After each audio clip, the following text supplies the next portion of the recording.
I'm Elsa, the food editor here at Good Food, and today we're stepping into the world of classic British baking with the timeless Victoria sponge.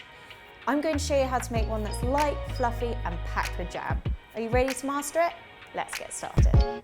To create the perfect Victoria sponge, all you need is a little bit of technique and obviously some ingredients. So over here we've got eggs, caster sugar, butter, vanilla, and self-raising flour for the sponge.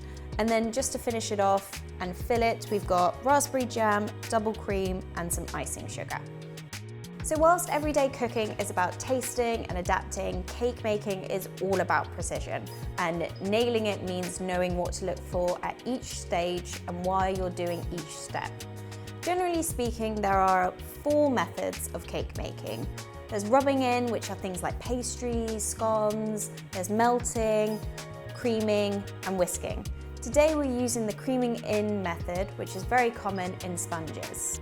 This is basically where you beat the butter and sugar together until it's pale, light, and fluffy. This means you're beating air into the mixture, which is helpful, but the biggest rise comes from the raising agent. And in this case, it's self-raising flour, which already has baking powder added to it. This begins working as soon as it comes into contact with wet ingredients, so you'll need to work quickly. So now we're going in with the softened butter. Just straight in there with that.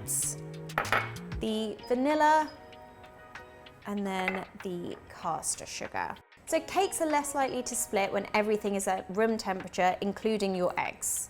Right, now it's time to beat all of these together. So we're just going in now with the beaters, so I'll see you in a few minutes when this is lovely, light and fluffy.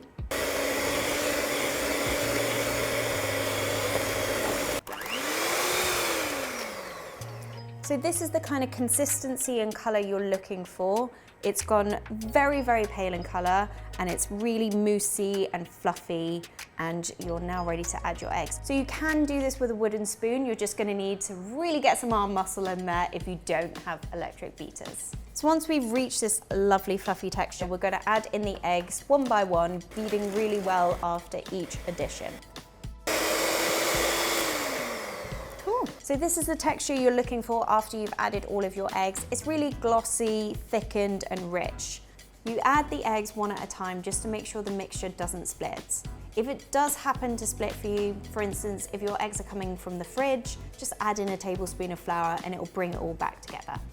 So this is now ready for us to fold in the flour, and a good way to remember like quantities and things like that, it's a nice little trick I like to use, is a classic Victoria sponge uses equal weights of butter, sugar, eggs, and self-raising flour.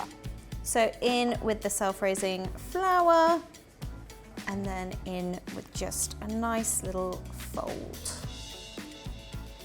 So at this point, we're not using the electric whisk to fold this in, because if you do that, you just run a risk of overworking the gluten and then you get a tough sponge, which nobody wants. This is the sort of consistency you're looking for, like it just falls off your spatula nice and easily. And we're going to start working it a little bit quickly now, just because we have added that self-raising flour in. So the baking powder has been activated. Just into the 2 tins. We go. Try and do it as evenly as you can. If you like to be really, really exact, you can weigh these. If you're just doing it for home and you're really craving a sponge, you can just do it by eye. And then once it's in the tins, just spread it out using the back of your spoon or spatula, just to make sure it reaches all the corners and it's nice and even. Right, so these are now done and they're ready to go into the oven. So these are now lovely and golden on top, and they spring back ever so slightly when you just press into them. So they're ready to be turned out onto a wire rack and left to cool completely. So on we go with the raspberry jam. Now, traditionally it is raspberry on a Victoria sponge, but I really like it with strawberry too. You can use whatever you fancy. And then just evenly spread it out. So I like to sandwich the bases together just as it gives you a really flat, even surface to work with and means everything is equally distributed.